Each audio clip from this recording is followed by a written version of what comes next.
Hello friends, नमस्कार friends. आज हम हल करने वाले हैं प्रश्नमाला 14 के बी को। इसमें फ्रेंड्स आप देख सकते हैं कि कल हमने 14 नंबर प्रश्न तक के हल करा दिया था। आज हम हल करेंगे 15 नंबर प्रश्न से। तो चलिए देख लेते हैं 15 नंबर प्रश्न क्या कह रहा है। इसमें फ्रेंड्स बोला गया है कि एक आयताकार मैदान का परिमाप 240 मीटर है, जिसकी लंबाई चौड़ाई की 2 गुने है।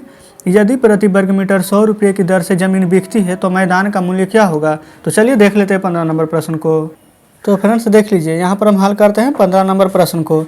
इसमें सबसे पहले आयत का परिमाप दिया गया है, फिर उसका लंबाई दिया गया है और चौड़ाई दिया गया है। तो देख लीजिए यहाँ पर क्या बोला गया था कि जिसकी लंबाई चौड़ाई की 2 गुनी है। तो एक हम लंबाई एक चौड़ाई ले लेते हैं। तो जिसकी लंबाई चौड़ाई की 2 गुनी है, यानी कि चौड़ाई को अगर x मानेंगे तो इसका ये फ्रेंड देखिए, अगर लंबाई को x मानेंगे तो चौड़ाई कितना हो जाएगा हमारा। ये फ्रेंड्स थोड़ा सा लगता है मिस्टेक हो रहा है, फिर से पढ़ लेते हैं। जिसकी लंबाई चौड़ाई की 2 गुनी है, जो लंबाई है जो लंबाई है वो चौड़ाई का 2 गुना है। तो फ्रेंड्स ये चौड़ाई है, चौड़ाई का 2 गुना, यानी कि चौड़ाई अगर x होगा तो लंबाई हमारा 2x हो जाएगा। बस फ्रेंड्स अगर आप इतना समझ गए तो समझ लीजिए कि आपका आधा से ज़्यादा प्रश्न यहाँ पर हल हो चुका है। अब हम यहाँ से आयत का परिमाप निकाल देंगे, क्योंकि परिमाप भी दिया ही गया है कि 240 मीटर है। क्लियर है यहाँ तक। यहाँ पर आप लिख सकते हैं कि आयताकार मैदान का परिमाप, ठीक है, मैदान का परिमाप। फार्मूला देख लीजिए, लिख देते हैं हम 2 × L + B होता है, ठीक है। आप फ्रेंड्स याद कर लीजिएगा। अब यहाँ पर आप देखेंगे परिमाप कितना था दिया हुआ 240, तो लिख देते 240 बराबर 2 × L + B कितना था 2x + x। तो यहाँ पर लिख देंगे 2x + में x, मीटर था तो मीटर लिख देंगे। यहाँ 2 से काटिएगा एक 240 को तो कितना 120 बार में कट जाएगा। यहाँ तक तो कोई भी दिक्कत नहीं है। और 2x x यहाँ पर जोड़िएगा तो 3x आ जाएगा। तो 120 बराबर हो जाएगा 3x। 3 से यहाँ पर फिर से काट देंगे तो 40 बार में कट जाएगा, यानी x बराबर कितना आ चुका है हमारा 40। तो इसमें अगर 40 से गुना कर देंगे, इसमें भी 40 से गुना कर देंगे तो लंबाई हमारा 40 दूनी के 80 मीटर आ जाएगा और चौड़ाई यहाँ पर 40 मीटर निकल कर आ जाएगा। ठीक है फ्रेंड्स, यहाँ तो कोई दिक्कत नहीं है। अब हम यहाँ पर इसका क्षेत्रफल निकालेंगे। क्षेत्रफल बराबर फार्मूला क्या होता है L × B, यानी लंबाई गुने चौड़ाई, जो कि था हमारा क्या है 80 और 40। तो 80 गुना 40 कर देंगे। अब यहाँ पर 80 और 40 को गुना करना है तो किस प्रकार से करेंगे, 2 शून्य दे दीजिए। अब 8 चौके 32, ये हमारा किस चीज़ में आ जाएगा, मीटर है तो मीटर में, लेकिन क्षेत्रफल निकालते हैं तो हमेशा स्क्वायर में लिखा जाता है। तो लिख दिए हैं। अब यहाँ पर देखिए, यदि बोला गया है कि यदि प्रति वर्ग मीटर 100 रुपये की दर से यहाँ पर ज़मीन बिकती हो तो मैदान का मूल्य क्या होगा। तो मैदान का मूल्य निकालने के लिए यहाँ पर 100 से गुना करना होगा। यहाँ पर आप लिख दीजिएगा मैदान का मूल्य बराबर 3200 मीटर स्क्वायर और गुने में 100। तो 3200 इधर हो जाएगा और 2 शून्य ये वाला हो जाएगा, ठीक है। 1 2 3 अंक के बाद दशमलव, ये फ्रेंड्स कॉमा और 2 अंक के बाद कॉमा। तो इकाई दहाई सैकड़ा हज़ार 10,000 लाख, यानी 3,20,000 रुपया जो कि ज़मीन की कीमत हो जाएगी। तो फ्रेंड्स यही प्रश्न में बोला गया था मैदान का मूल्य ज्ञात करने के लिए, जो कि हम निकाल दिए हैं। तो उम्मीद करते हैं कि 15 नंबर प्रश्न आप समझ गए होंगे। अगर फ्रेंड्स कहीं पर कोई प्रश्न समझ में नहीं आता तो बैक करके जरूर से देख लीजिएगा। चलिए अभी हम आते हैं 16 नंबर प्रश्न पर। तो फ्रेंड्स जैसे कि आप देख सकते हैं, ये रहा 16 नंबर प्रश्न। इसमें बोला गया है कि सोहन लाल के पास एक वर्गाकार खेत है जिसका क्षेत्रफल 9 हेक्टेयर है। यदि इसे तार से घेरने में प्रति मीटर 1 रुपये 50 पैसे खर्च हो तो बताइए कि खेत को घेरने में कुल कितना खर्चा होगा। तो चलिए फ्रेंड्स सबसे पहले यहाँ पर वर्ग का क्षेत्रफल निकालेंगे। हल करते हैं। यहाँ पर वर्ग का क्षेत्रफल बराबर फार्मूला क्या होता है भुजा स्क्वायर। लेकिन एक बात ध्यान देंगे, यहाँ पर क्षेत्रफल 9 हेक्टेयर हमारा दिया गया है। क्लियर है। तो पहले यहाँ पर क्षेत्रफल बराबर 9 हेक्टेयर दिया गया, जो हम लिख देते हैं। एक बात और ध्यान रखेंगे, 1 हेक्टेयर बराबर हम आपको बताए थे पिछली वीडियो में कि 10,000 मीटर स्क्वायर होता है। तो 9 हेक्टेयर बराबर 9 गुने 10,000 कर देंगे आप, इकाई दहाई सैकड़ा हज़ार 10,000 मीटर स्क्वायर। कोई दिक्कत नहीं है। आप फार्मूला लिख देते हैं वर्ग का क्षेत्रफल बराबर भुजा स्क्वायर।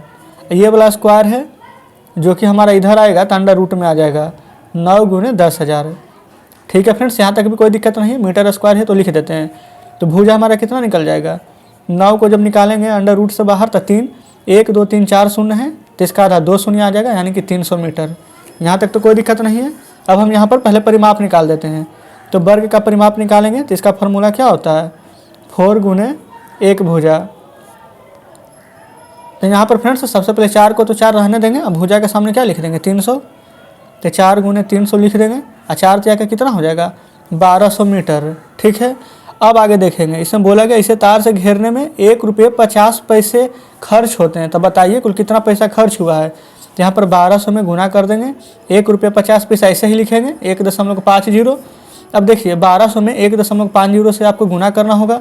तो अगर ऐसे आपको लगता है कि गुना कठिन है तो 1200 में 1 से गुना कर देंगे, फिर 1200 में 50 से कर देंगे। तो 1200 में 1 से गुना कीजिएगा तो 1200, ठीक है। फिर जोड़ 1200 में 50 से कीजिए तो 12 25 60, 2 1 3 0, तो 1 2 3 0 दे देंगे।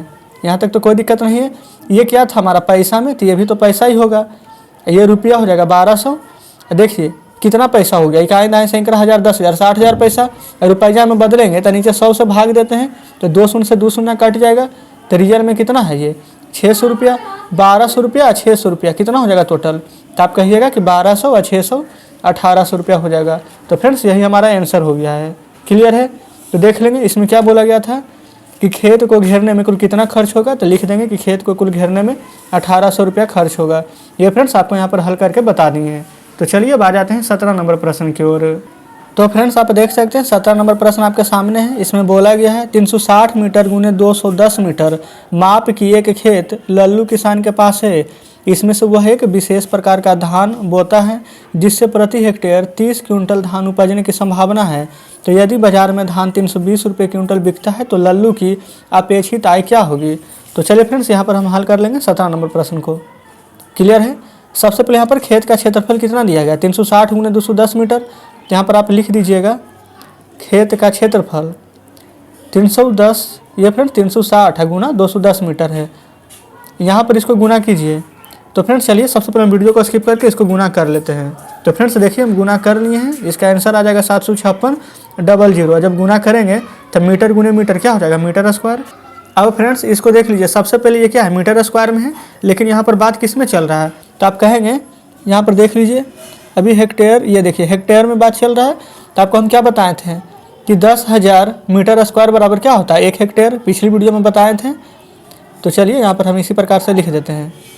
यहाँ तक तो कोई दिक्कत नहीं है, लेकिन कितना मीटर स्क्वायर था यहाँ पर 756,000। तो यहाँ पर लिखेंगे 756,000 मीटर स्क्वायर बराबर ये 1 हेक्टेयर का दाम। तो 1 बटा में क्या हो जाएगा 1 पर 10,000, 1 2 3 4, इस प्रकार से।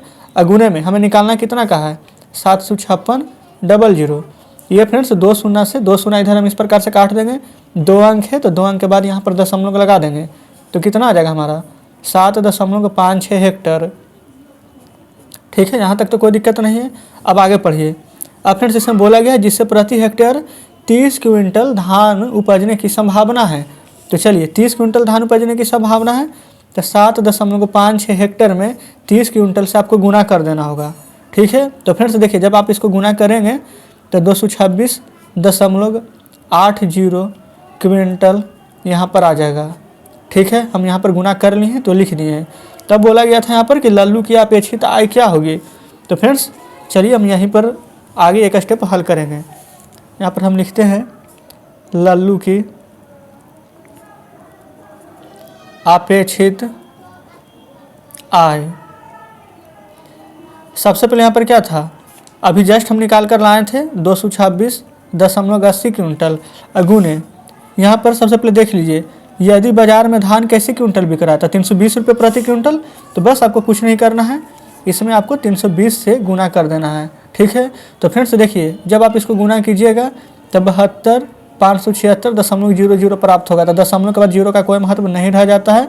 तो इस प्रकार से हम कह सकते हैं कि 72,576 रुपया का उसको बाजार में धान का कीमत हो जाएगा। ठीक है। किसका बात किया गया था अपेक्षित आय का। तब इतना अपेक्षित आय हम यहाँ पर निकाल दिए हैं।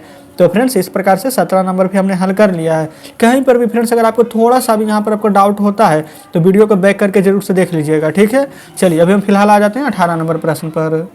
तो देखिए फ्रेंड्स ये रहा 18 नंबर प्रश्न। इसमें बोला गया है कि एक आयताकार मैदान 30 मीटर चौड़ा और लंबाई चौड़ाई की तुलना में 15 मीटर अधिक है। तो ये पहला नंबर प्रश्न, ये दूसरा नंबर प्रश्न है। तो चलिए यहीं पर हम हल कर लेते हैं। ठीक है फ्रेंड्स 18 नंबर हम यहीं पर हल करते हैं। सबसे पहले देखेंगे जो बोला गया है प्रश्न में उसको लिख लेते हैं। लंबाई 30 मीटर है तो चलिए यहाँ पर लंबाई को सामने हम 30 लिख लेते हैं और चौड़ाई की तुलना में 15 मीटर अधिक है। तो फ्रेंड्स देख लीजिए यहाँ पर प्रश्न जो कैसे हमसे बोल रहा है यहाँ पर, इसका फ्रेंड्स कहने का मतलब है आयताकार मैदान का, यहाँ पर देखिए एक आयताकार मैदान 30 मीटर चौड़ा है, ये चौड़ा के सामने लिखना चाहिए था 30 मीटर, और लंबाई है जो चौड़ाई के तुलना में 15 अधिक है, यानी कि चौड़ाई से 15 अधिक है, इसमें 15 जोड़ देंगे तो लंबाई निकल जाएगा। तो 30 और 15 कितना हो जाएगा, तो 45 मीटर ये या 30 मीटर ये, यानी कि ये लंबाई ये चौड़ाई निकल गया है।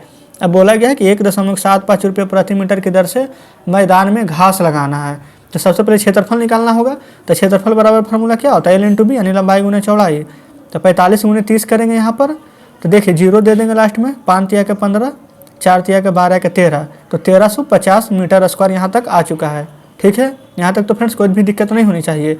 अब 1.75 रुपये प्रति मीटर के दर से यहाँ पर घास लगाएंगे, तो लिखेंगे घास लगाने का खर्च,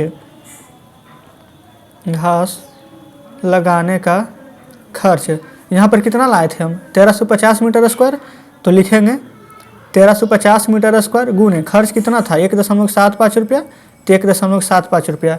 अब फ्रेंड्स देखिए वीडियो को स्किप करके हम यहाँ पर गुना कर लेते हैं। तो फ्रेंड्स हम गुना कर लिए हैं, यहाँ पर देखिए 236 2.50, यानी कि 2362 रुपया 50 पैसा यहाँ तक सही आंसर आ चुका है। ठीक है फ्रेंड, जब आप भी यहाँ पर गुना करेंगे तो इतना आंसर आ जाएगा। तो इस प्रकार से हमने पहला हल कर लिया है। अब दूसरा नंबर देख लेते हैं। इसमें बोला गया है 3 रुपये 50 पैसे प्रति मीटर की दर से मैदान के चारों ओर बाड़ लगाने का अलग अलग खर्च यहाँ पर ज्ञात करना है। चारों ओर का बात यहाँ पर किया गया है। तो फ्रेंड्स इसमें परिमाप निकालेंगे।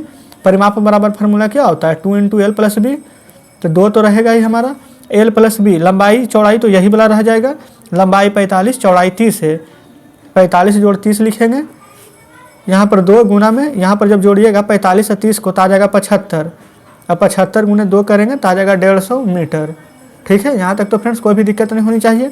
अब बोला गया था क्या, बाड़ लगाने का खर्च, तो लिखेंगे यहाँ पर बाड़ लगाने का खर्च, खर्च था कितना 3 रुपया 50 पैसा, तो 150 में गुना कर देंगे 3 रुपया 50 पैसा से। तो फ्रेंड्स यहाँ पर देखिए जब आप गुना करेंगे तो आपको यहाँ पर 525.00 प्राप्त होगा, इतना रुपया। तो जीरो का तो महत्व है ही नहीं दशमलव के बाद, यानी 525 रुपया। यही फ्रेंड्स हमारे प्रश्न का बिल्कुल सही जवाब हो जाएगा। तो फ्रेंड्स इस प्रकार से 18 का हमने पहला और दूसरा दोनों प्रश्न को हल कर लिया है। ठीक है, तो चलिए फ्रेंड्स अब हम 19 नंबर प्रश्न को हल करते हैं। तो फ्रेंड्स देखिए यहाँ पर 19 नंबर में बोला गया है कि एक खिड़की में 24 सेंटीमीटर × 12 सेंटीमीटर आकार के 6 कांच के टुकड़े लगने हैं। यदि कांच का मूल्य प्रति वर्ग मीटर 100 रुपये हो तो खिड़की में कांच लगाने के लिए खर्च निकालिए। तो चलिए फ्रेंड्स सबसे पहले इसमें देख लीजिए 24 × 12 यानी एक लंबाई एक चौड़ाई दिया गया है। यहाँ पर लिख लेते हैं L बराबर 24 और B यानी चौड़ाई बराबर 12 सेंटीमीटर है, तो सेंटीमीटर में लिख देते हैं, कोई दिक्कत नहीं है। तो फ्रेंड्स यहाँ पर सबसे पहले इसका हम क्षेत्रफल निकालेंगे। तो देखिए ये आयत है, आयत का क्षेत्रफल बराबर फार्मूला क्या होता है, लंबाई × चौड़ाई, लंबाई 24 चौड़ाई 12। जब यहाँ पर गुना करेंगे तो 12 × 4 = 48 के 8, 12 दूनी 24 4 कितना आ जाएगा, तो 28। तो फ्रेंड्स यानी 288 सेंटीमीटर स्क्वायर हम निकाल चुके हैं। क्लियर है। बोला गया था 6 कांच के टुकड़े लगने हैं, तो यहाँ पर आप लिख देंगे 6 कांच के टुकड़े। क्लियर है। 288 × 6 गुना कर दीजिए, 6 × 8 = 48 के 8, 6 × 8 = 48, 48 और 4 यहाँ पर कितना हो जाएगा, तो 52, 52 के 2 हाथ में 5, 6 दूनी 12 5 17, 1728 सेंटीमीटर स्क्वायर। यहाँ तक तो लिख दिए हैं, कोई भी दिक्कत नहीं है। अब फ्रेंड्स इसमें देखिए और आगे बोला गया है कि 100 रुपये, यानी कि यदि कांच का मूल्य है 100 रुपये प्रति वर्ग मीटर, तो यहाँ पर निकालना है कि खिड़की में लगने वाले कांच का खर्च कितना हो जाएगा। तो आप यहाँ पर लिख सकते हैं खिड़की में कांच लगने का कुल खर्च। क्लियर है। 1728 था, तो आप यहाँ पर लिख देंगे 1728। यहाँ पर प्रति वर्ग मीटर 100 रुपये है, तो यहाँ पर गुना कर देंगे आप 100 से। बस फ्रेंड्स आपको इसमें यही ध्यान रखना था कि यहाँ पर क्या था हमारा ये सेंटीमीटर स्क्वायर में, लेकिन प्रश्न जो यहाँ पर दिया गया है देखेंगे आप 100 यहाँ पर प्रति वर्ग मीटर, तो यहाँ पर जो सेंटीमीटर दिया गया है तो दोनों तो एक जाति तो है नहीं, तो इसके लिए हमें यहाँ पर 100 × 100 सेंटीमीटर है, 1 मीटर बराबर होता है 100 सेंटीमीटर। तो मीटर को अगर सेंटीमीटर में बदलते तो 100 से गुना करते, लेकिन जब सेंटीमीटर को मीटर में बदलेंगे तो यहाँ पर भागा करना पड़ेगा। एक रहता तो 100 से, सेंटीमीटर स्क्वायर 2 बार है तो नीचे 100 × 100 लिखेंगे। 2 शून्य से 2 शून्य कट जाएगा, 2 शून्य है तो 2 अंक के बाद दशमलव लगा देंगे, तो इस प्रकार से 17.28 लिख देंगे। यानी कहने का मतलब है कि 17 रुपया 28 पैसा बिल्कुल सही जवाब आ जाएगा। तो बोला गया था कि तो खिड़की में लगने वाले यहाँ पर कांच लगाने के लिए खर्च निकालिए तो खिड़की में लगाने वाले कांच का खर्चा आ चुका है 17 रुपये 28 पैसा। तो फ्रेंड्स इस प्रकार से हमने 19 नंबर प्रश्न को हल कर लिया है। अब फ्रेंड्स देखिए इसमें टोटल 25 प्रश्न हैं। तो यहाँ पर देख लीजिए वीडियो थोड़ा सा ज़्यादा लंबा होने के कारण हम यहाँ पर 19 नंबर तक ही रहने देते हैं। कल हम 20 से लेकर के 25 तक के इन सभी प्रश्नों को हल करा देंगे। ठीक है फ्रेंड्स, तो चलिए मिलते हैं अब आपसे कल बचे हुए प्रश्नों के साथ।